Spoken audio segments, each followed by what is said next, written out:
A seer warns of a deadly fate. Give up your children, separate. Bide your time, lie in wait. Sonic Underground, Sonic Underground. They made a vow their mother will be found. The children grow, learn what's right. Leaders of the freedom fight. They seek their mother, she knows they do. Is it time if she only knew? Will the prophecy come true? Sonic Underground, Sonic Underground. I long for my children, but I have to wait.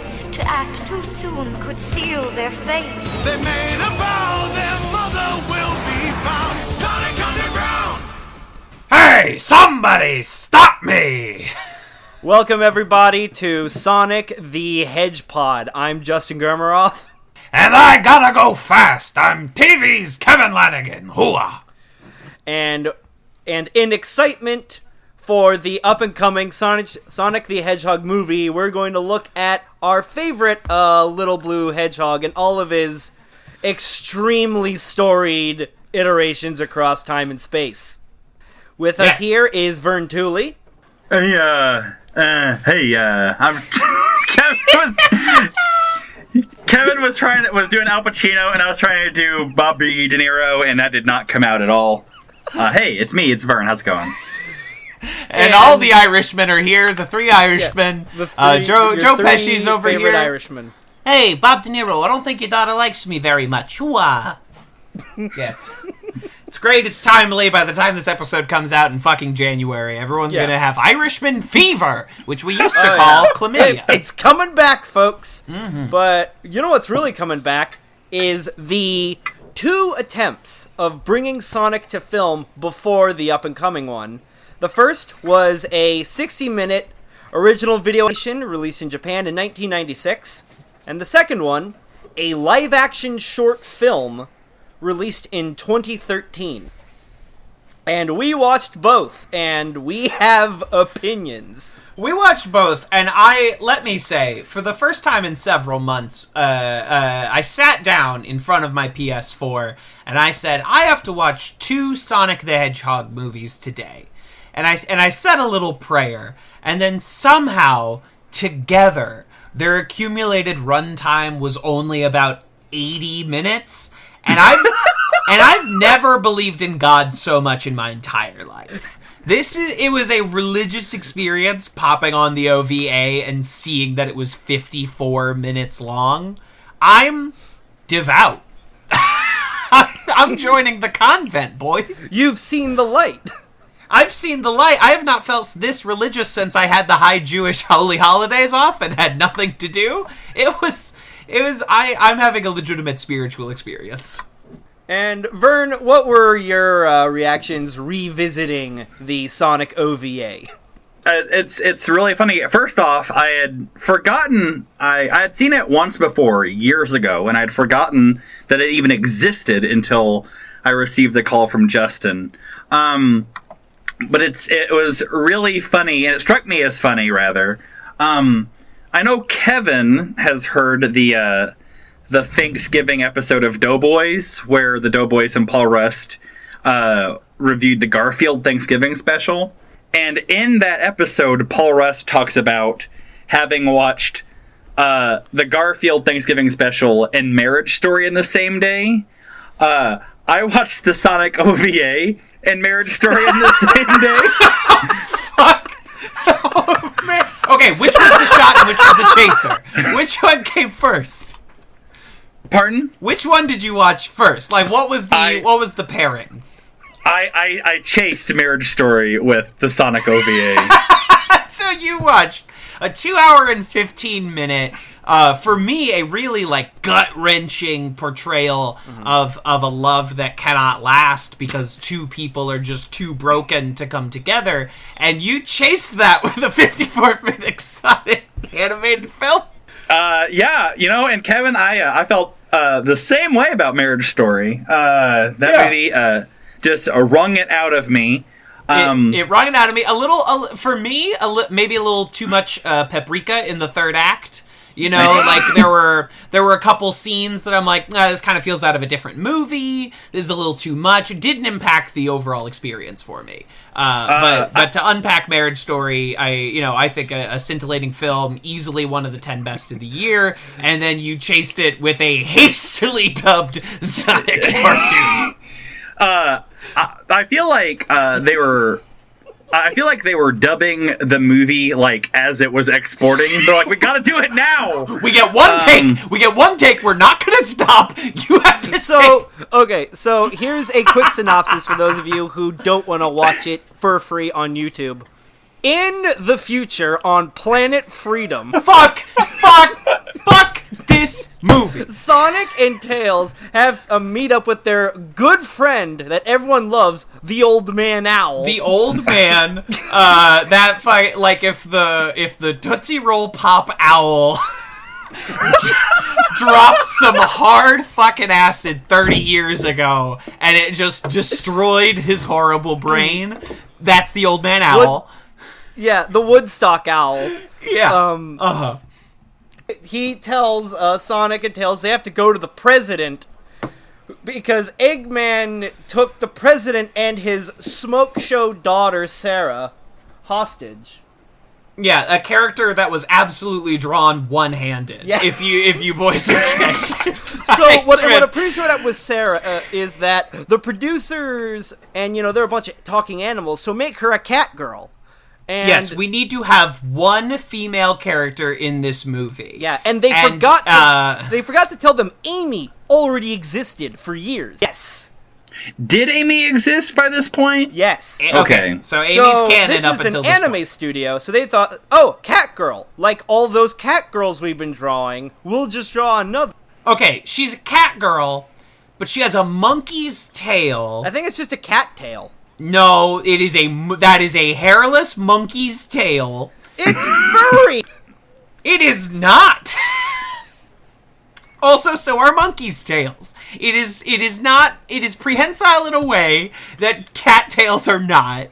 Let's give her little to no clothing and also a completely undecipherable set of motivations. A labyrinthine set of character motivations where at any given moment she is completely going against whatever she said in the previous scene. Yes. It is unbelievable. Yeah.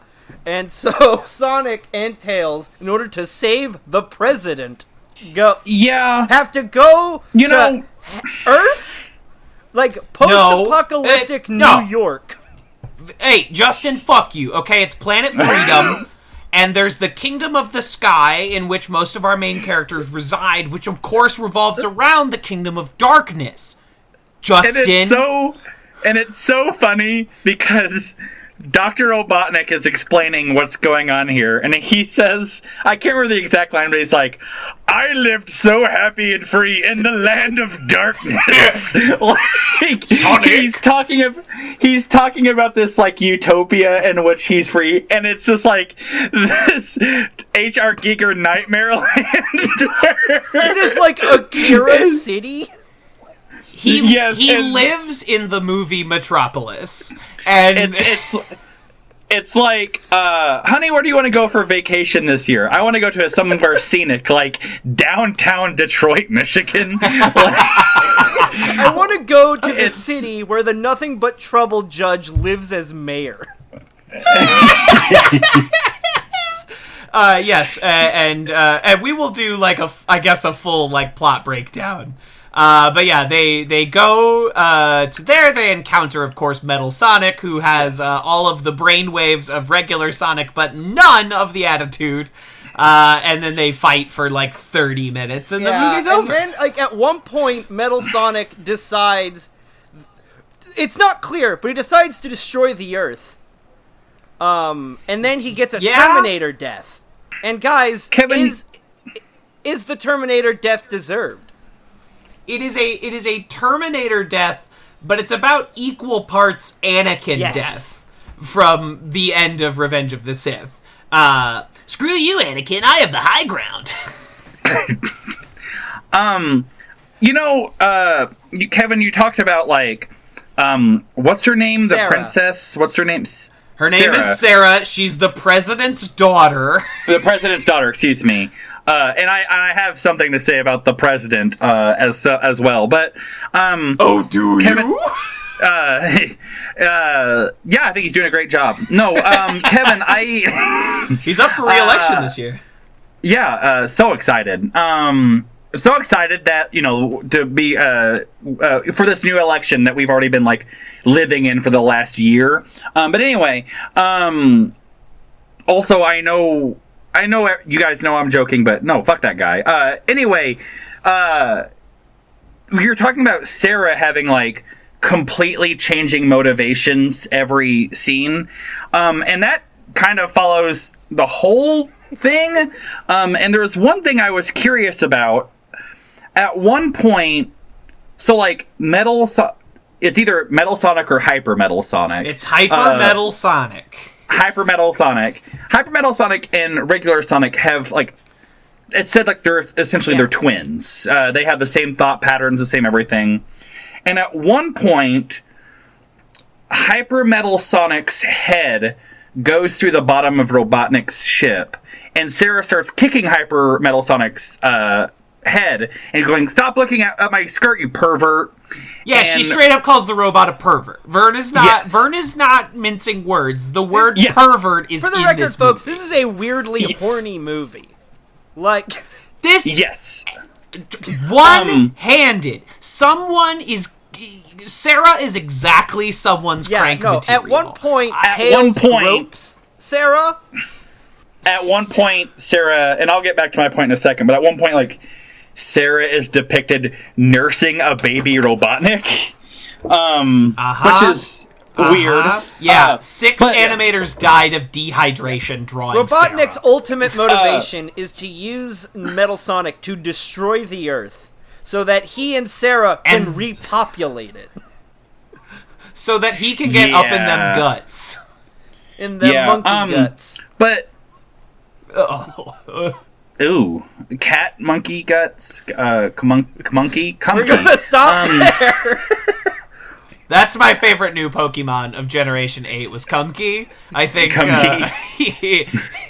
It's, in Region 1, it's Mankey, but in, like, Europe, he's Kumki. Right, because there are now the regional variants from game to game, so now, like, Meowth has a long beard, and he's a steel type, and Mankey evolves into a lily white pile of Kumki. Justin, you were trying to speak. We were talking, so, like, Sonic and Hyper Metal Sonic, same whatever, like, they're twins, and... Sarah is kicking Hyper Metal Sonic in the head, calling him a pervert. And Sonic, the Sonic that we know, the Christian Sonic, is reacting as if he's getting kicked in the head. And so, like, my question is, like, if Sonic can feel what Hyper Metal Sonic feels and vice versa, why doesn't Sonic just, like, beat himself up? Yeah, why doesn't Sonic just start like pounding his own ass and then Metal will be forced into submission? That is a touch linkage. An electrical socket, like right. That is or like take a bath or something like that is a plot point that only exists in that moment. It only occurs at that one time that Metal is getting his head stomped in, because when Metal is dissolved in lava, Sonic isn't like, ooh, ow, oh, that hurts. He ooh, that stings. Ooh, it's hot in here. Ooh, hot. No, also, okay, Sonic's voice, everyone's voice in this is insane. Okay. Sonic's voice is here's the thing. particularly Tails, insane. Sonic, and Knuckles all sound like they were voiced in the 20s. Yeah, because, this is Tails. Yeah, Sonic, we need to, I built a plane for you, buddy. And then Sonic, the way that Sonic in this movie sounds to me, I can only describe as he is doing a southern accent, but there's no southern on it. He has the cadence, the pitch, the tone, the speed, the drawl, but there's no southern on it. There's no Cajun flavor. There's no twang. But in all other ways, he's doing a southern accent. Like, it's absolutely baffling. Which is weird because Knuckles is a cowboy in this. He is wearing a Crocodile and he Dundee doesn't have the hat. Southern accent. He is specifically wearing a Crocodile Dundee hat. In a way, when did Crocodile Dundee come out? While you're looking that up, I thought it was really funny because Knuckles is like, he says at one point, finding hidden treasure is my favorite pastime. And I thought that was just a very weird line because, like, I don't consider finding buried treasure like a favorite pastime of mine because I've never found hidden buried treasure. But if I came across like just a brick of gold while I was like walking my dog, like it would become my favorite. You know what I'm saying? Like, how is that? Like you only have to strike lucky once to enjoy treasure. How is it a pastime? Yeah. Like, when does it become a sport of finding winning the lottery is my favorite pastime. Yeah, it doesn't make any sense. Having sex with supermodels is my hobby. Well, no, because it sets up that, like, Knuckles in this movie is a working stiff who, like, keeps a tab of favors on Sonic, but also always complains about getting back to work. If I don't get back to the plant, my boss is going to be pissed. Like he works in a gig economy of treasure hunting? Oh, if I don't clock in on time, my boss is going to have my ass. I got to get my Fiverr payments in. Do you think, like, Knuckles, whenever he first spotted Sonic, like, he was at, like, a WeWork or something? Like, he looked out the window of a WeWork and saw Sonic and Tails flying through the city, and, oh, there's my buddies, gotta help them out. Well, no, I bet you that Knuckles is one of those, like, life coach guys who used to work in a WeWork, and then he like decided to get his life together, and he spends all of his time telling people about treasure hunting. He doesn't do any treasure hunting, but he has a huge like selection of books and audio tapes and like a speaking tour all about getting into treasure hunting. Knuckles enjoys his Lamborghini, but the thing that brings him the most pride is his stack of books. Exactly. He's that guy. I read a book a day. Yeah. I read a book a day. When I'm a busy echidna out here, sure, I have 3 Lamborghinis. Sure, I'm in a beautiful house with a bunch of beautiful chicks. But in this YouTube ad playing before the episode of Game Grumps you're trying to watch, I'm going to tell you how to get your life together. All you got to do is buy my book, Hunting the Treasure in You, by Knuckles. You know, actually, is Knuckles his full... Because, like... One of the... And I'm sorry, I'm getting ahead of myself. I feel like... And I don't know Justin's, like, purpose behind this, but I feel like this... Justin and Kevin and I have been friends for a long time, and I feel like this whole podcast is just kind of an elaborate ruse to get my blue hedgehog rant on tape. But... I think so. But before I get there, because it will happen, Tails, his full name... Tails is his nickname. His full name is Miles Tails Prower, his name is a play on miles per hour. Yes. Now Tails is a nickname. His Christian name is Miles per Hour. Also, Tails and I were born on the exact same day. I was, of course, born on Sonic Tuesday, the release of Sonic 2 featuring Tails. So I feel a special kinship to the small butt fox named Tails. Is Knuckles his full, like... I am looking at that. It is his Christian name. It's not his nickname, and his real name's like Barry Gifford or something like that. Knuckles is his full name. Yes. That is his full Christian name. He is an echidna. We, of course, know that Sonic's real name is Ogilvy. Is that real? That's his, I think his middle name, I think his first name's Maurice. Sonic the Hedgehog. Although that's in the Archie Sonic comic, so I don't know what's... His name is Maurice Hedgehog. His name is Ogilvy Maurice Hedgehog. Hedgehog is his surname. He comes from the Saxville Hedgehogs. Of course, migrated over on the Mayflower. His full name is Ogilvy, not a name. Maurice. No, I think Ogilvy's like Gaelic, like an actual name. My name's Ogilvy. Hey, gotta go fast, brother. It was.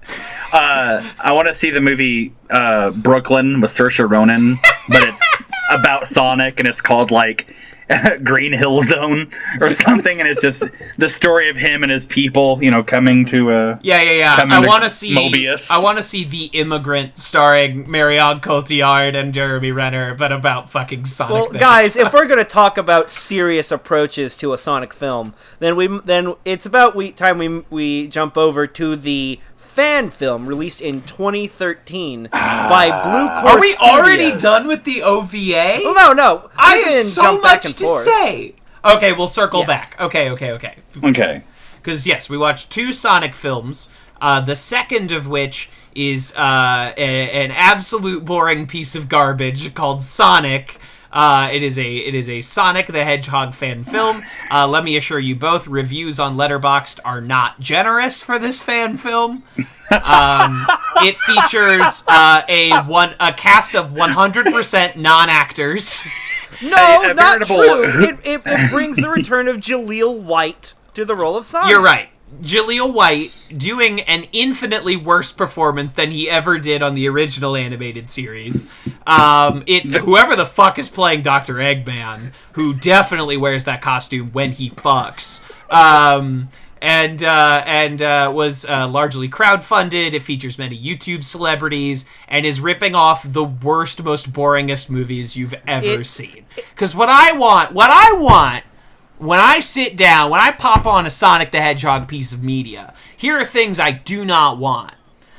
Life, jokes, energy, pizzazz, color, efficiency, acting, good sense of motion and quickness. I'm sorry. You don't think Doug Walker staring into the middle distance for a solid 34 seconds is worth really it? hold on his face. You know when I was watching Paul Thomas Anderson's The Master, right? And there's that unbelievable sequence. It's the first interview sequence with Joaquin Phoenix and Philip Seymour Hoffman. It's like a 15-minute sequence that unfolds in 2 unbroken takes, one on one actor, one on the other. And I thought, now, what if one of these guys was Doug Walker, and I got to experience something that felt way longer in a Sonic the Hedgehog fan film? That's what I want, me, Kevin. Yeah. That's what I want to see. There's a lot of... This movie has a veritable... It's a cast of a veritable, like, who's that of internet celebrities. 2010 YouTube. Yeah. Because I recognized exactly 2 people. Angry Video Game Nerd. Angry Video Game Nerd. And Doug Walker. And then, who, thank God, did not open his gob. I recognized 2 more, and then in the credits I realized that Yes. Ego Raptor from Game Grumps is the robot. He's Oh, he's, one of them. The uh, other one is another Newgrounds animator, Chris Niosi. Oh, Who gotcha. actually got outed as just being a real piece of shit, but he was from Newgrounds, so it kind of scans. One of the Because- Newgrounds guys? Because all these internet celebrities are terrible people. Every single one of them are terrible monsters. And it's because an internet celebrity, even though there's internet celebrities that I like, every single one of them is a perpetual child star.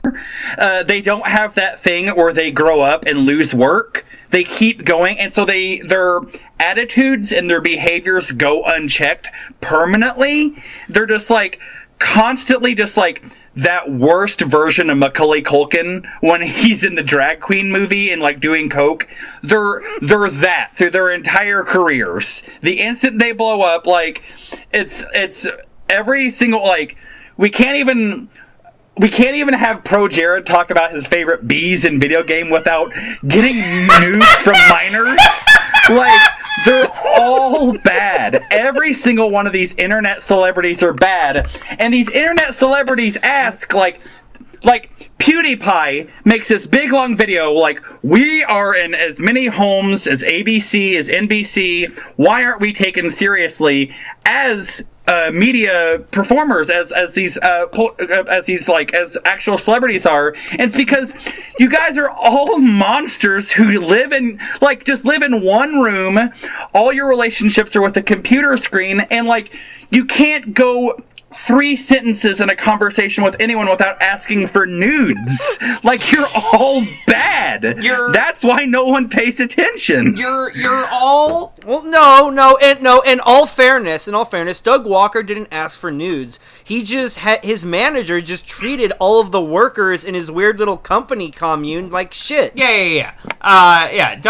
It's an older-fashioned kind everyone, of waffle. hashtag change the channel or whatever the fuck. It's all of these... I'm so glad we're already talking about this, because this is the worst, most boring fan film in the entire world. It's completely self-serious, but not in a funny way. It fucking sucks. So let's... Have you ever wanted to see a Marvel movie where people who liked the aesthetics and tone of a Marvel movie, but none of what actually makes a Marvel movie good? That's the Sonic fan Marvel film. movie is the wrong dartboard that you're throwing at. These guys are ripping off fucking Skyline. These guys are ripping off... These guys are ripping off Universal Soldier 2. Just a joyless, colorless, oppressive alien bullshit movie. Saying these guys implies that there's a crew. This movie was written, directed, shot, and edited and composed by one guy. It's all just one person, and so the Mega Man fan film. Yeah, that was the next recommended video for me on YouTube, and I did consider jumping out my 5th story window. I think this thing, it's fine if it were here's my VFX reel I'm trying to get on at Weta or something. Mm-hmm. Yeah. Or the Sci-Fi Channel. Yes, sure. It's not good as a fan film or really anything else, but the thing is, and this is a thing that I've had a problem with Sonic for as long as Sonic has existed, it takes itself everything in Sonic takes itself so seriously, and it's completely undeserved. Both of these movies that we watched had the president as a plot point. And the thing is, the reason why Super Mario works and still works is because all it is, and it knows that all it ever needs to be is save the princess. The only Super Mario game that's ever not done well, that's not done well critically, is the one with the story, and that's Super Mario Sunshine. Mm-hmm. Yeah. Super Mario Odyssey. The story of Mario Odyssey is paper thin, and it's it was the game of the year it was released. Yes. But the problem is when you open yourself up to things I gotta go fast and rescue the president's daughter, it opens up a level of scrutiny that you don't have in Mario. In Mario, you just think, yeah, you're just along for the ride. But when you introduce politics, when you introduce the president's daughter in the Sonic OVA, and then Sonic gets his feet stuck to a piece of concrete that's sinking, then you're take your shoes off. You wouldn't think that in a Mario thing. But because it's Sonic, and because it's taking itself so seriously, it's opening the doors for all this, how come is it that Hyper Metal Sonic feels this only at this one time? You know what I mean? Well, it's also, just completely... corporate won't let Sonic take his shoes off. So... No. Is that a thing? Yeah. There's a whole bunch of very weird, corporate qualifiers for what Sonic can and can't do. So this is a point I kind of wanted to talk about with you guys, as we're all red-blooded men, so I think we're all the best ones to wonder, what is it women see in Sonic? Because both of these movies feature women into Sonic. There are an endless line of pretty brown-haired white women that want to suck on Sonic's fat fucking ring, and I don't... Why do we keep coming back to it? It literally goes back to the original character design of Sonic. Okay, everyone go out there and read Console Wars by Blake J. Harris. I'm sure it's going to come up a ton on this show. It's a great book. Good read, very good read. A really brisk nonfiction read. The original character design of Sonic is largely what we have here. He had a few more points. The points were like varied in size, but essentially they made a pointy Mickey Mouse. That's the entire character design of Sonic. But alongside him, Sonic had, and this is taken directly from a book, a big-titted human girlfriend. That is in the original pitch doc of Sonic. Okay, Sega's like, all right, Sega of America is like Sega of Japan. We need something that can compete with Mario. We need to kind of go with something that like sets us apart. We can't copy the same thing. We need to do our own thing. And Sega sends back pointy Mickey Mouse with a big-titted girlfriend. It goes as far back as it possibly can, and is a constant in Sonic 06, in the OVA, in the Sonic fan film. We must have someone who I'm sure was a popular YouTuber, is just wet for that Sonic D. What is going on? What is happening? Do we think it's going to happen in the film? I say yes. Well, no. Of course. Like after a while, when corporate developed the Sonic Bible of like what Sonic can and can't do, one of the things they developed for him is he can't fall in love, or he can't express romantic interest in people. That's why like Amy can always want Sonic, but Sonic can't really want Amy back. Sonic is Ace. Sonic is an Ace icon. Well, because Sonic is his whole personality is that he's cool, and having emotions is not cool. Yeah. Having feelings is not cool. Guys, voluntary celibacy is what's really cool. So the fan film, since we're on that, yes, I don't like to sit here in my ivory tower of the Talkback podcast landscape from behind my massive wall of Patreon donors. I don't like to sit here and throw stones at other independent creators. You know firsthand how hard it is to produce video for the internet. How hard it is to make anything. The day we're recording this is the 3-year anniversary of a web series that Vern and I made. Justin, you're briefly in it, but very, very funny in it. And that was a 2-year labor of love. From conception to release was a 2-year, the shooting, the editing, everything, it took 2 years to do.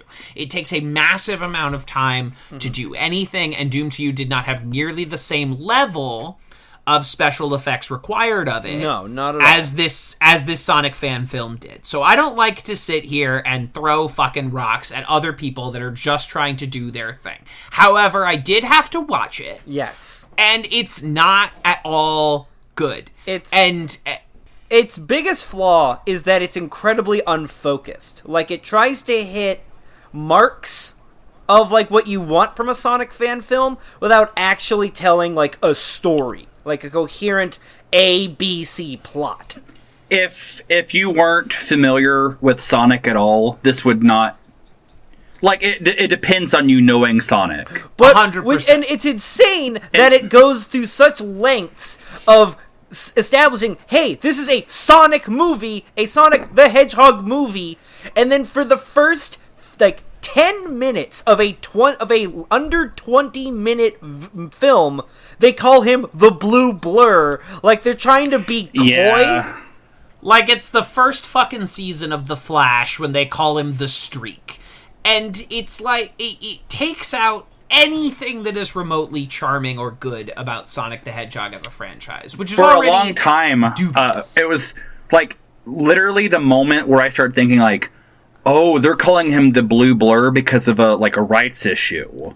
That's when they started calling him Sonic. So then I was like, oh, okay, so I don't know why. You know what I mean? Right. They're trying to do Sonic that, like, up the Dark Knight thing where they don't ever really call him Batman, they just call him the Dark Knight.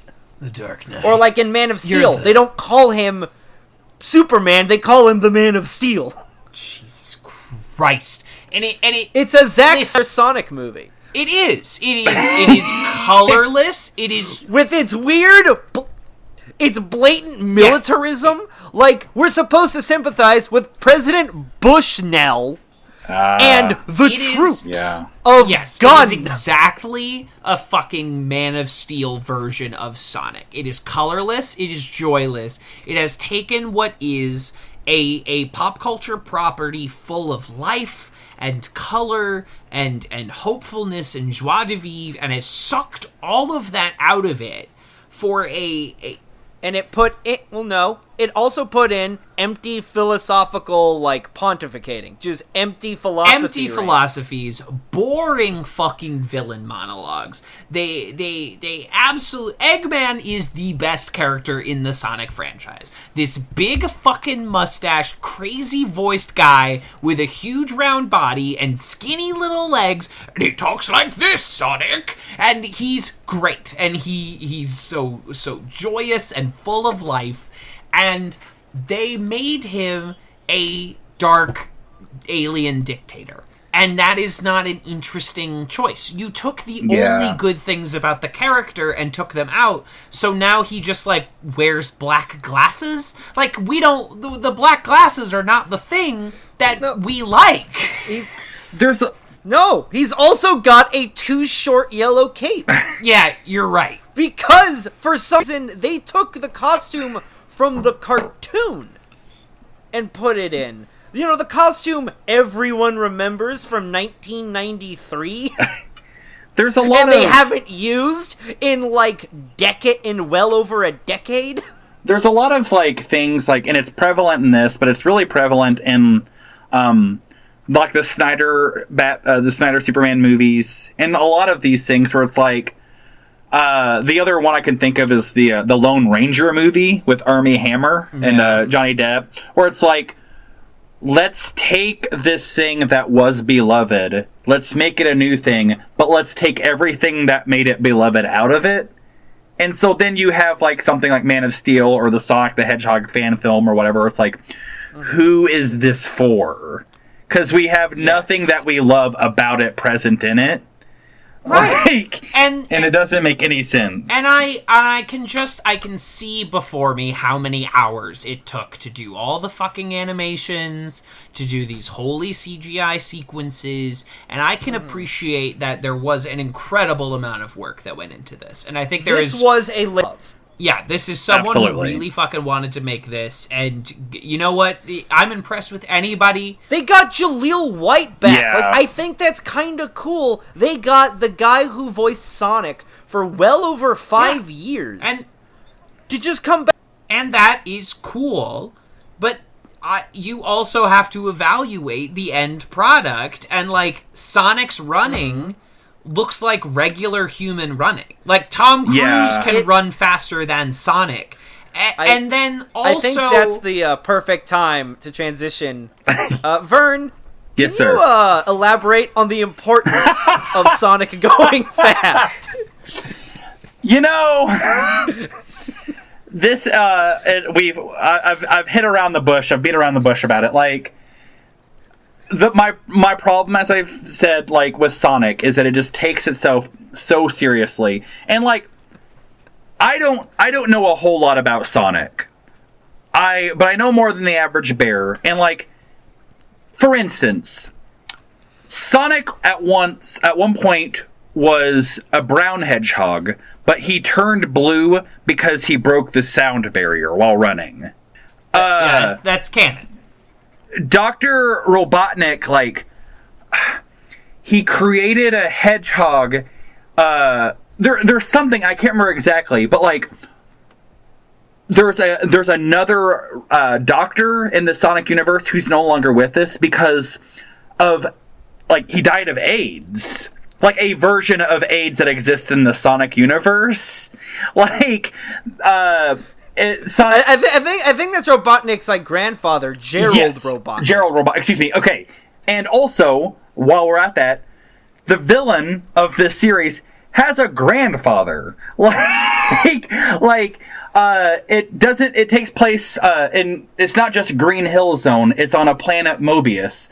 Like, there's in Sonic 06, in Shadow the Hedgehog, the game, in these two things that we watched, the president is a plot point, And it's like... Shadow the Hedgehog indeed tries to assassinate the president, depending on the moral path you take in Sonic the Hedgehog, or Shadow the Hedgehog. There is a moral path system in Shadow the Hedgehog.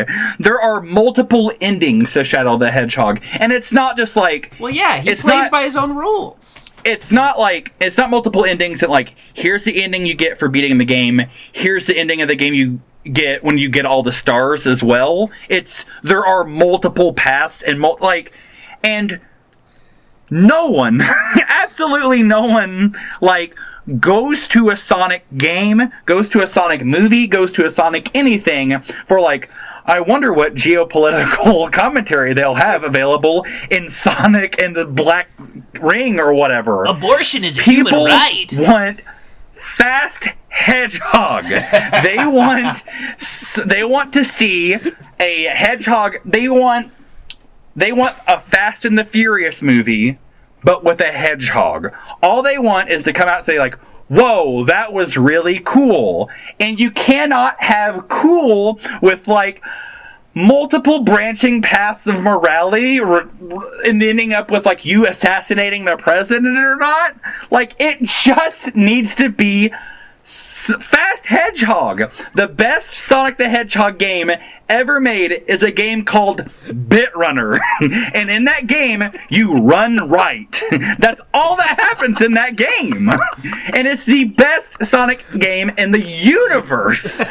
Like, no one cares about, like, Sonic getting sucked into King Arthur times. No one wants it. No one needs it. Vern, he turns into a werehog. Vern! It doesn't matter. Like, no one cares. And then he turns into a werehog, and he can't run fast. Like, it's all people want. Like, the reason that Mario is beloved, and the reason that to this day, old people call every video game console ever released a Nintendo, is because Nintendo knows that all they need is he jump high. That's all he needs. And it works every single time. The only time it didn't work is, like, he jump high, but also he's got to clean up all this mess that his evil doppelganger created. And it wasn't his evil doppelganger. It was the illegitimate son of his rival. Like, that's the only one that never worked. No one wants Amy with a hammer. No one wants Rouge the Bat or Big the Cat. No one wants the talking alligator, and no one wants Sonic in a race car when he can run so fast he breaks the sound barrier. Vern, are you telling me that no one wants a racing game where everyone in the Sonic franchise rides hoverboards? You're saying people don't want that? It's every year, with every Sonic game, they are just snatching defeat out of the jaws of victory.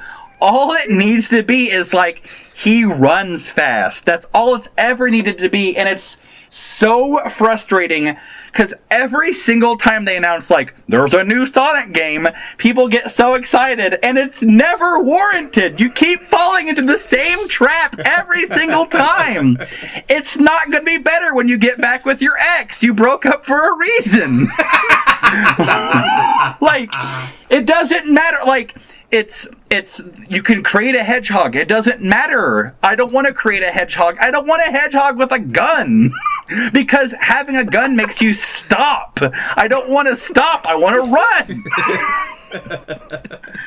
I hate it. It's so frustrating.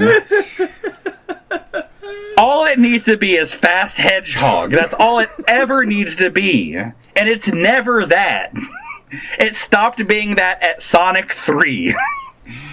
It stopped being that at level 2 of Sonic the Hedgehog 1. Like, because there's that whole thing where you have to, like, wait for the platforms to drop and everything. It's like, stop it. Just make him go fast. That's all we want. I hate it. I fucking hate Sonic the Hedgehog. At me. I don't care. At me. That is at @witch_tweets. Vern will see your tweets next October. I don't care if you don't like me, but I hate you if you like Sonic. So, Vern, did you not like either of the short films that you watched for this? Okay, so I watched the 20-minute fan film first, and then the OVA.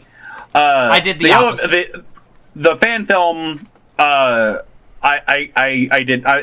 appreciate it as a VFX reel. I hated it as everything else.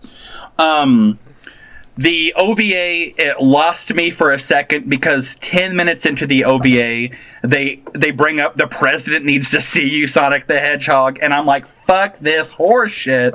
But it won me back over a little bit, purely on just like I really enjoy, like, whenever I'm messing around the house or cleaning or whatever, I like putting on those, like, 1-hour city pop vaporwave compilations on YouTube.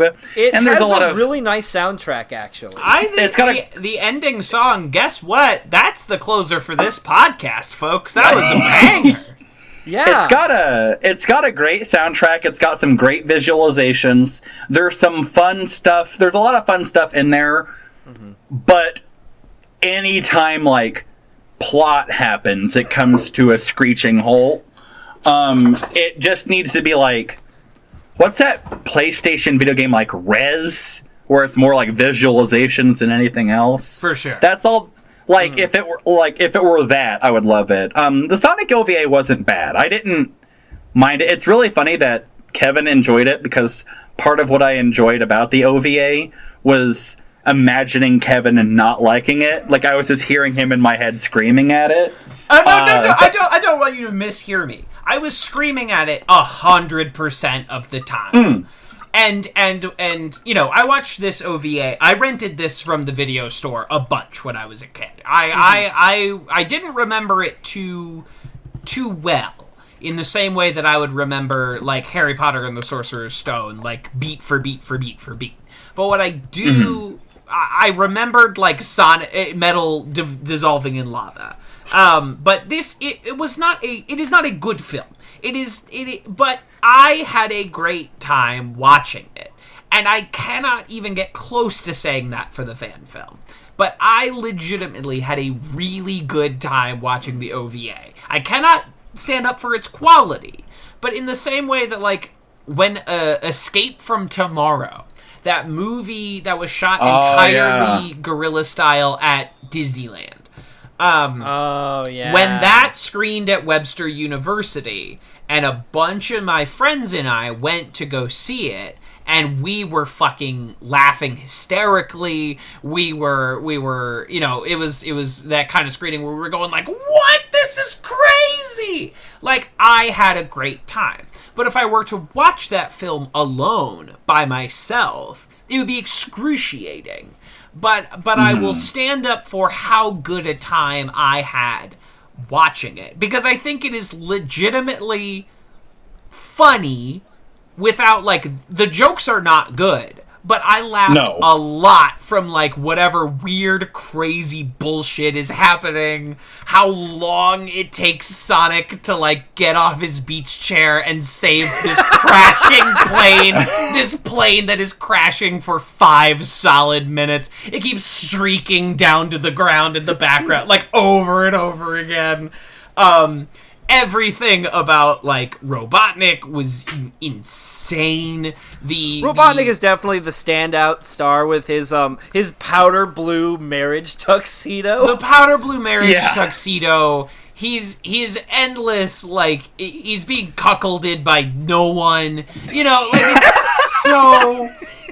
He's getting cucked by children, like teenagers. The voice acting is so... exactly a 1999 anime dub that it's, like, just funny. There's no way to watch it and it not be like all the voice choices are insane. Sonic sounds terrible. Like, everyone sounds so goofy, and I think we nailed it that it's like, no, we're going to roll this tape and we get one, like an MST3K, we have to just run it through to the end. that, like, I legitimately had a very, very good time. It's absolutely a, like, bunch of friends, six-pack movie. Yes, it has so much, you know, it fucking moves. Like, it clips. We are constantly moving on to the next thing. It's full of life and crazy bullshit. There's some really cool, like, light running stuff with Sonic. Like, I think he legitimately looks really good in this. Like, the feet animation where his feet turn into the little Mobius strip. Yeah. The like, way they animate his spin dash is I actually really like, where it's like a 3-dimensional spike ball instead of the one, he like, turns wheel. into, like, a fucking Pikachu. And he, like, shoots off. Like, it's... I cannot vouch for it being a good film. The plot makes no sense. The dramatic turn where I am supposed to, like, suddenly be deeply affected by the death of Hyper Metal Sonic, like, all of that is bullshit. But I had a good time. It's a very fun movie, and it like you said, like it does a great job of capturing like Sonic as fast. It's one of those movies, I think. The one thing that matters most. You have to get right. And they get it, and they nail it. It's one of those movies that it works best when you've already seen it, but you're watching it again with someone who's never seen it. Yeah. It's like, if it works best, like, oh, you've never heard that there's a 1999 Sonic animated movie? Let me show you. And then you watch the movie and their reaction to it. For me, the tipping point is when they reveal that it's called Planet Freedom. Planet Freedom! Yeah. Objectively hilarious. That is the funniest Planet title in any movie. That is so funny. And when Dr. Eggman breaks out the little hologram and he's like, as we all know, the land of the sky revolves around the land of darkness. And you're like, yes, hilarious. This is where I live. This is where I live, down below. But Metal Robotnik kicked me out. And I'm like, I know Sonic lore. I know you're Metal Robotnik. Funny. Objectively funny. Every time they have to, like, shove in a long English phrase into a short Japanese speaking part, where Tails has to go, like, Sonic, the ground is collapsing because of the gravitational forces that are pulling up. Every time that is funny. Every time that is funny. Oh! It reminded me... Go ahead. If I forgot this, I would never forgive myself. The moment where the old doctor is asked to watch the wreckage of Sonic's home from the plane crash, and Tails returns back, and the old man is wearing a long sleeve purple t-shirt, a backwards baseball cap, headphones, and Tails looks at him and says, "You're wearing Sonic's favorite clothes." Clothes, which is something we never see Sonic wear. That is the funniest thing I will ever see. Sonic likes those clothes so much he doesn't want to wear them and then break down because of washing and rewashing. He's holding a skateboard. Why would Sonic own a skateboard? It's so funny. My friend Kevin got me a Comedy Bang Bang Live Tour t-shirt, and like I love that shirt, but I never wear it because I don't want it to break down. It's the same reason that Sonic loves those clothes. He just never wears them. That's why he just freeballs it and just wears the shoes. He doesn't want to ruin his time. Bart Simpson cosplay. So he's got the shoes and the gloves. Everyone's wearing gloves. Oh, that is so... Oh, yes. Oh, never mind. You all can talk now. I've said my piece. So, how would you guys rate these two pieces of work, respectively, as... Please tell me we're rating these out of Chaos Emeralds. Yes. Out of seven Chaos Emeralds. How would you rate these as adaptations of Sonic? How do they capture the feel of Sonic? Okay. Let's have a couple different rating systems, Justin, with your permission. How would you rate it as an adaptation of Sonic, as a piece of Sonic media? How would you rate it as a piece of media on its own? That's fair. I think those are two separate rating systems. Metrics? Yes. That we can use. Okay. I'll go first, since Justin, you posed the question. So starting with the fan film, I think on both metrics it is 1 Chaos Emerald. And I don't do half Chaos Emeralds. They are full emeralds. You cannot split them. They are the Chaos Emeralds. I think it is boring and slow as a film in its own right. And I think it is a terrible adaptation of Sonic canon. Why did they introduce this weird racism thing where they keep calling him a South Islander? Why? Because the Green Hill Zone is on South Island. But the Green Hill Zone is apparently right outside a regular-ass Canadian forest. Like, you walk outside of this regular-ass Canadian forest where the YouTube stars are, and suddenly you are in the straight-up Sonic 1 fucking Green Hill Zone with crazy loop-de-loops. That is bonkers and not in a fun way. 1 Chaos Emerald on both counts for the fan film. Wow. For me, Harsh. the Sonic fan film as a piece of Sonic media, as a terms of like how good does it do at adapting Sonic, I'm going to give it 1 Chaos Emerald for the same reasons and more. For a piece of media itself, just as it is as its own standalone thing, I'm going to do full-on bad ending of Sonic, 0 Chaos Emeralds. Wow. Yeah. Unwatchable. I'm doing the screen of Dr. Robotnik juggling the Chaos Emeralds at the end of Sonic the Hedgehog 1. That's my review of the fan film.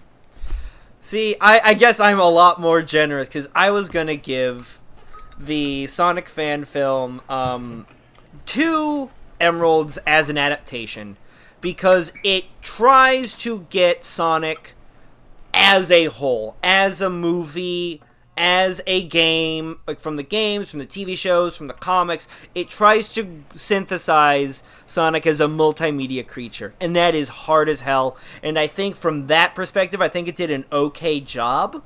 Sure. Telling and trying to reproduce the notoriously thin and shitty stories that happen in all of them, as Vern has so emphatically shown. Like if it's gonna be a Sonic movie, it's gonna have a shitty story. That's just what's gonna happen. That is a fair point. It is a better adaptation of Sonic because it has a bad story, a bad, uninteresting story. If it had a good story, it would not be a good Sonic movie. There's no better translation of Sonic from the game to the screen than like literal shit in the bed. So yeah, that makes sense. Yeah. As a film, it's it's a 1. It's not good. It's boring. Yeah. It's just boring. I will say one thing. I really hate when movies, when like indie films or lower budget things do that, like here's the news, because it's very obviously always like a guy in front of a blue screen. That is, it is not what the news looks like. They did such a bad job doing the news. It's all close-ups. News is not a close-up. I will say, like, it didn't look like the news, especially when like Angry Video Game Nerd does his like 5 o'clock shadow cameo. But I will say they did a very good job with like the crayons of the news. With the exception of like the Channel 16 square, or whatever the president's on, like all the crayons looked right, and that looked like news. It's just like the video in front of it didn't look right. It did good crayons. That's my review. That's a good Okay, and now the Sonic OVA. Okay. So I'm just going to we're gonna see what happens here. So as an adaptation of Sonic, out of a possible 7 Chaos Emeralds, I'm gonna give this a 6 as an adaptation of Sonic. They get the attitude of all the characters is right, like their characterizations are all the way down. It has crazy nonsensical storyline shit. It has bizarre characters that I'm supposed to think are cool and care about, and I don't. And because of that, 6 out of 7 Chaos Emeralds as a piece of Sonic media. As a movie on its own, I think we're going to hit at a 3. And I'm going to try it. That's the number that sticks out in my head. Because I cannot, in good conscience, in a year where, for the first time in my life, I saw Akira, where I've seen the majority of Hayao Miyazaki's work for the first time, I cannot, in good conscience, give the Sonic OVA more than a 3 on a baseline competence level. But I think on a level that I enjoyed it, like whether or not I had a good time watching it, I amend that. 4 Chaos Emeralds for the Sonic OVA. Boy. I had a very good time. High praise. That's it. Wow. Okay. Said my piece. As a piece of just like, this is a Sonic adaptation, I think I too am going to give it 6 out of 7 Chaos Emeralds. I think that's as close as you can get. It does capture the spirit, as Kevin said. It doesn't have all that, like, here's a bunch of stuff that's totally uncool that you're supposed to think is cool.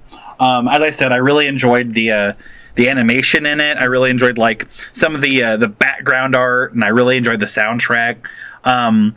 It's by the studio that would go on to do stuff like Bleach, Yu Yu Hakusho, and Naruto. Gotcha. Like, it's an absolutely, like, solid animation studio.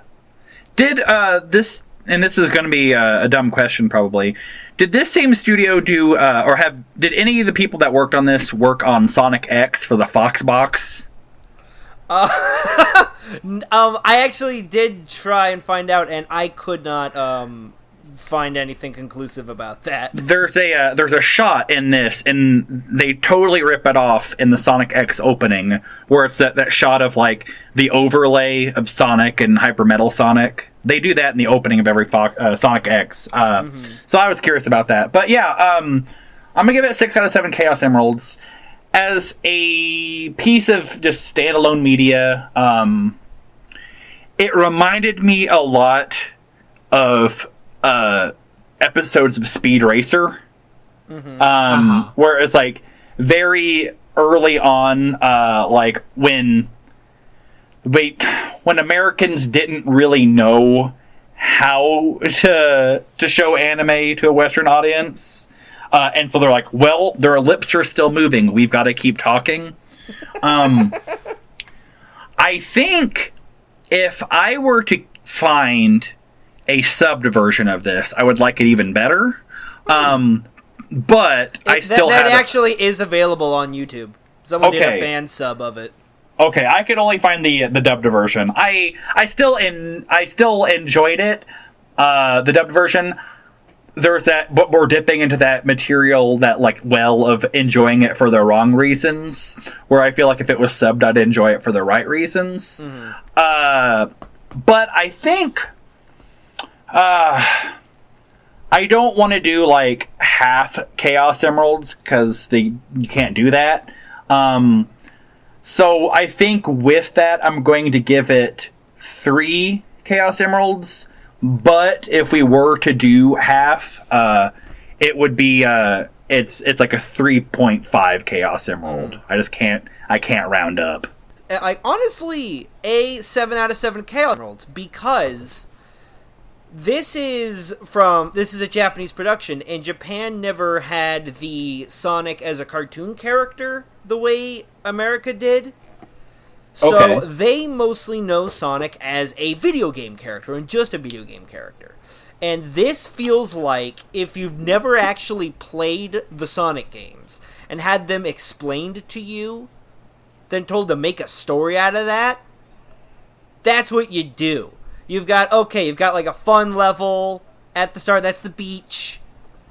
And then you've got the weird like street wasteland level and then the ice fire level, and then the boss. Like it structurally feels like a level of a video game. Yeah, I'll give you that. And just like all the wallpaper, Sarah and the president, like that's all just like little still cutscenes between levels. Like it's that you could just like hit A and skip over and it doesn't matter. And as a piece of I agree with Kevin. I'd say it's a 4 out of 7. It's just a fun, goofy, like, I would absolutely want to keep it and show it to, like, my kids or, like, nephews or nieces or whatever. It's just, here's something to keep busy for an hour. Kevin's right. It's an extremely riffable movie. Yeah, it's so fun and so crazy, and it fills a similar void like we all used to do. Rocky Horror? Before or after a Puffin recording, yes. Where we would play, like, Grand Theft Auto 4. And I'm like, I don't think Grand Theft Auto 4 is that good on its own. But with 3 other people who are yelling good jokes at it, Grand Theft Auto 4 is the greatest game of all time. And I think there is something to that as a piece of media. Big ups. Karen, you could reasonably pitch the Sonic OVA for like the convention circuit as like a Rocky Horror Picture Show. I think so. Yeah, if I would, you know what? First off, I'm going to go ahead and bump mine up to 4 Chaos Emeralds. Yes. I think like if I were to look at the interwebs right now and see that the local like cool indie theater was doing like a double screening at midnight of like the Sonic OVA and like the Super Mario movie, I'd be there in a heartbeat. 100%. Oh hell yeah! Super Mario is a fucking riffable movie. That movie gets too much shit. It's like really movie is bonkers in a fun way.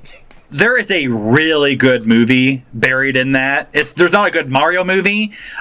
Kevin, this is news only for Kevin. Kevin, do you remember Scapelli from the Mario Brothers movie? Of course I do. Do you know who that is? Who the actor who's playing Scapelli is? I don't. The actor who's playing Scapelli is the same actor who's playing Carlo Rizzi in The Godfather. And that blew my fucking mind whenever I learned that. Well, no, Vern, did you see what I sent you? The guy who plays Robotnik is the guy who plays the hitchhiker in Texas Chainsaw Massacre. It's crazy world. It's a crazy so world funny. we live in. It's so funny. I mean, it's like, you watch Deadwood or The Sopranos, and you start seeing the tiny characters in the weirdest shit all over the place. Because your character actors fucking work. That is so funny that is fucking Carlo.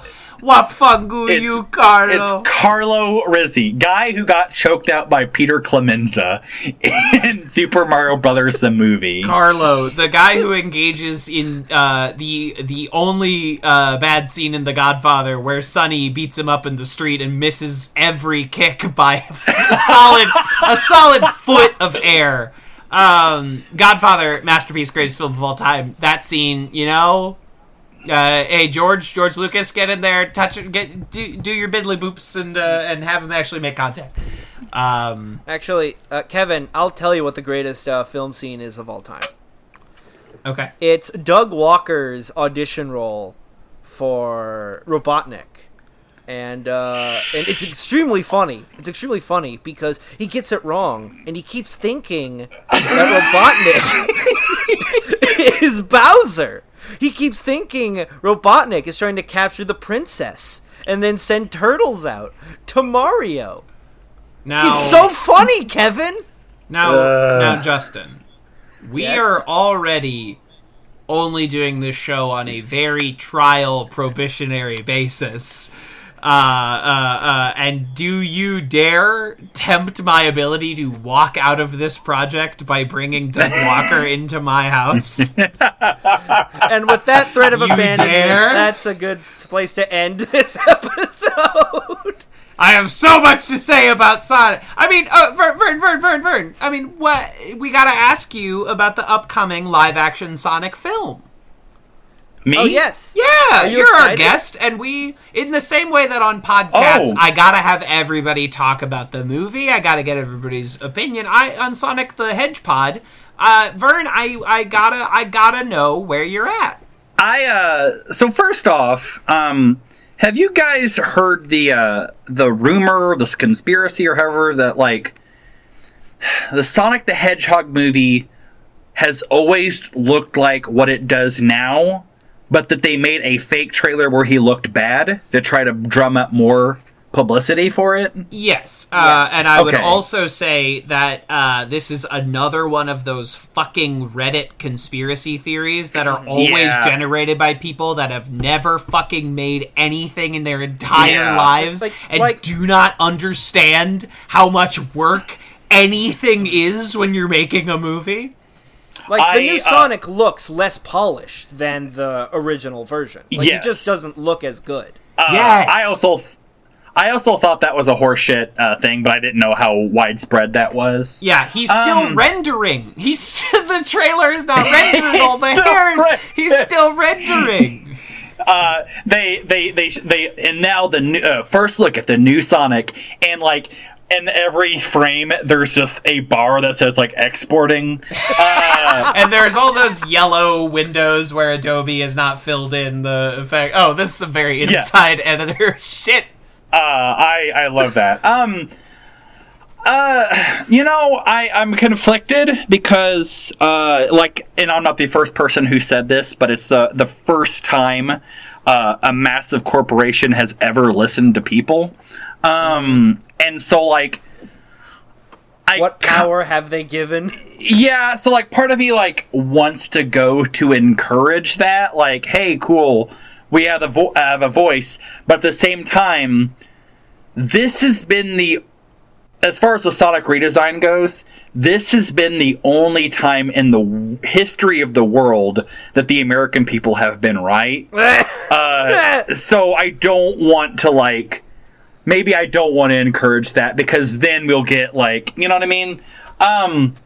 Ultimately, I think it's just going to be that movie Hop, but with Sonic, right? Yeah. That's exactly It's what it is, including but not limited to starring James Marsden. So, like, these movies that we watched today were there were three versions you could do. You could do either just Sonic as just sort of just like Sonic a video game, just E goes to A, E goes to B, E goes to C, and you don't really elaborate. Or you do Sonic as a superhero, which is what the fan film did. Or you could really lead into, hey, this is a gross animal that shouldn't be. Let's see how everyone reacts to this horrifying abomination against God, and you do the buddy film, Yeah. which is what they're doing here. I don't know that there is a right way to do a Sonic movie. I think maybe the Sonic OVA is the closest that we'll ever get. It's like, I think, like, no matter what... Kevin brought up Escape from Tomorrow earlier. I think that, like, no matter what happens with the Sonic the Hedgehog movie, it's always going to live in that same territory where the behind-the-scenes story is more interesting than the final film. Way more interesting than anything in the final movie. We'll get a Heart of Darkness But for the director for of Sonic Sonic the Hedgehog. God, I would... You don't know how hard I would watch a Heart of Darkness about the making of the Sonic the Hedgehog movie that's coming out. Have I either of you ever seen the documentary The Sweatbox? Long time ago, yeah. Yeah. That was first so leaked. good. For the listeners at home who might not be familiar, this is a fully produced documentary film produced within the Disney Corporation that has been barred from any public viewing. It is a full behind-the-scenes account of the production of The Emperor's New Groove, and it is a Hearts of Darkness style view into a unbelievably convoluted and frustrating movie-making process. Every animator, people that made the fucking Lion King and The Little Mermaid, came out of that movie going like, it's never been this hard before. Like, why? What happened? And you can only ever watch it illegally. I would recommend you go do that. It's a fascinating Absolutely. Yes. documentary. It's like 90 minutes. It's a real brisk watch, and it is a fascinating piece of. It's directed by Sting's wife, right? I think so, because Sting was originally supposed to do like the whole soundtrack. He was supposed to Phil Collins all over the Emperor's New Groove. And they just kept having him. He had to rewrite like again and again and again. And it is a fascinating piece of filmmaking. Anyway, we go on. I would very much like to see, like, you know, if they can release that behind the scenes footage from the third Hobbit movie, where Peter Jackson's like, I don't know what I'm doing. We have to stop making this movie right now. Like, if they could put that on a DVD, I would hope they would do that for like the Sonic. I'm curious. That's what it is. This is what I'll say about the Sonic the Hedgehog movie. I am not excited to see the movie in theaters, but I'm excited to see it on DVD. And I'm really excited to like hear that, to see if there even exists an audio commentary on that DVD, how friendly that commentary is. I'm really curious about the bonus features of the Sonic Hedgehog movie. That's what I'm excited for. That seems fair. I think there were more options for a Sonic movie than we considered, and I think they went with the easiest one, the most like well-trod, probably like boring one. They gave us, and it's a good movie, but they gave us Looney Tunes back in action again. Yes. Is what they've done. An underrated movie, for the record. An underrated, far better than Space Jam. Just as a film, like far better than Space Jam. Absolutely. But I think honestly, the best version of a Sonic the Hedgehog movie, it should be fully animated. Yeah. And you should get, you know, I mean, you probably can't because they're super busy, but you should get the team who made like Cloudy with a Chance of Meatballs and have it be joke a minute, every possible joke you can do with him going fast. Have one fucking Quicksilver sequence where he runs so fast and you play a song over it and it's in slow motion. Like Good Vibrations or something. Yeah, Good Vibrations. My choice was Only Time by Enya. I think that is the one that you should do. Who can say? And he's like, you know, getting the rings or, you know, whatever the fuck. Like, it writes itself. And I think, honestly, the new Mario movie is making the right choice, where you're like, yeah, have the fucking Minions people make it. Mario is simple. It doesn't need the Pixar treatment. It doesn't need to... In fact, it would be wrong to try and make it have a dark, you know, interesting, heartfelt story. It's Mario. That is antithetical to what makes Mario work. You should make the Goombas the new Minions or whatever the fuck, or Toad is the new Minions, and bada bing, bada boom, you got yourself a fucking Stromboli. Absolutely. Whenever, vaguely related to, like, what avenues that we could take with the Sonic movie, whenever I first told my wife what I was watching, she misheard me whenever I said fan-made Sonic film. And I said a fan. It was made by a fan, and she misheard me, and she thought I said it was made by Santa. And let me pitch you this movie, if it doesn't already exist as like an episode of Sonic X or the one where they're a band or whatever. You mean the Sonic Christmas Bash? Yeah, Sonic Saves Christmas or whatever the fuck. Does it already exist where, like, Santa realizes there's just too many homes, we're overpopulated, he can't get to every home in one night, so he hires Sonic to do it? Fast enough. Actually, yes. Although Robotnik actually, like, kidnapped Santa first. Oh, that's okay, never mind, that's perfect, yeah. I'll kidnap Santa. And it's available on YouTube. Yes. All the Sonic cartoons are available on YouTube. No one's even bothering keeping them on DVD anymore. Fuck that's it. the one. That's the one that's like in every single YouTube poop ever. Because yes, that's the YouTube poop one. Because Robotnik says Pingus and it sounds like penis. Yes. Yeah. Yes. That's the one where Eggman looks like a horrible beast. He should be put back in the ground. He looks horrible in all of them. No, but like he looks particularly terrible in the original, in the Jaleel White original. His horrible black Kevin, eyes. you will love watching those that I sent you. I quit. I quit the show. It's over before it began. Well, Vern, this has been a pleasure as always. Thank you for talking about an absolute delight. Thank you. Thank you so much for coming. I appreciate you guys having me on. It's always great to talk to my friends Justin and Kevin. It's always great to complain about things that I don't have the talent to make. It's always a good time hanging out with you guys.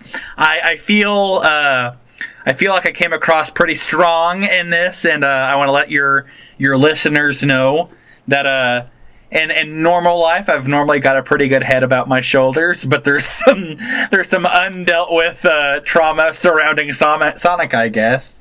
So I'm still processing through that, but no, it's been a good time, and you can still at me, and I won't come at you. I said I hated guys who like Sonic, and I don't hate you guys. You all. It brings you joy and it makes you happy, and that's okay with me. I've calmed down now. I just came in here with a full head of steam to talk about Fast Hedgehog. I mean, here's the thing. If you're a Sonic fan, God bless you. More power to you. Lord knows you don't make it easy. You do have to have a sense of humor about yourself and the things you like. In the same way that if Vern came on here and called superhero comics, comics for babies, little baby books, I would not yell at Vern. I would laugh it off because, I'm reading a bunch of baby books. So if you like Sonic, just like, have fun. Laugh it off, buddy. It brings you joy, and, as long as you're not hurting anybody, I'm fine with it. Yeah. I came across... Yeah, it's all good. You're Han. It's okay if you like you're in media where Sonic has to rescue the president of the United States, even though he's from Mobius. It's fine. It's the president of Freedom Planet. Okay. Well, Planet Freedom. Excuse me. Planet Freedom. Vern, anything to plug before we let you go? You mentioned at Witch Tweets. That's only active in October. There might be a thing happening with Witch Tweets in July. We'll see. Witch Tweets is purely for me, but I'm happy that other people like it. It's worth checking out, folks. Oh, well, thank you. I'm on Instagram at Varnio. I'm still trying to figure out what my thing I'm going to do with Instagram this year is. I got a few ideas. I'm on YouTube, my youtube.com/Vernio, because I have less than 200 subscribers. YouTube does not pay attention to me. At some point, it's at some point. My movie's happening. Woo! I just got the mix, the final mix that can happen before ADR happens, and the ADR is going to happen around February. Knock on wood. So things are always happening, but they move slowly. But we're having fun while we're making them, so it's all good. Yeah. Let's see. Check out the Puffin Publishing Podcast every single month. Oh yeah, our crazy improv comedy show the three of us share. Check out Justin and myself on by the time this is coming out, either Jive Action Nerds or Just Another Night. We'll see. It's a tabletop RPG show, and we play a very silly RPG with our good friend Jacob Kelleher. It's a good fun time. You mostly just get to hang out with us and go on fun adventures. Vern and I made a web series, Doomed to You. Check that out. 5 episodes. You can watch it in about as long as it would take you to watch both of these Sonic films. Absolutely. And I hope it's a little bit more enriching than those. This is being recorded on the 3-year anniversary of Doomed to You going live. And feels pretty good. Still pretty proud of this zero budget thing that we made. And I'm just gonna go say on the feed you're already on, if you want to hear me talk about cats for 24 hours, those archives will be available until I die. So please enjoy Podcats, the pod about cats. I've been enjoying it. Patreon.com/TVsKevin. That's it. That's the last one. Good night, everybody. Those are Sonic's favorite clothes.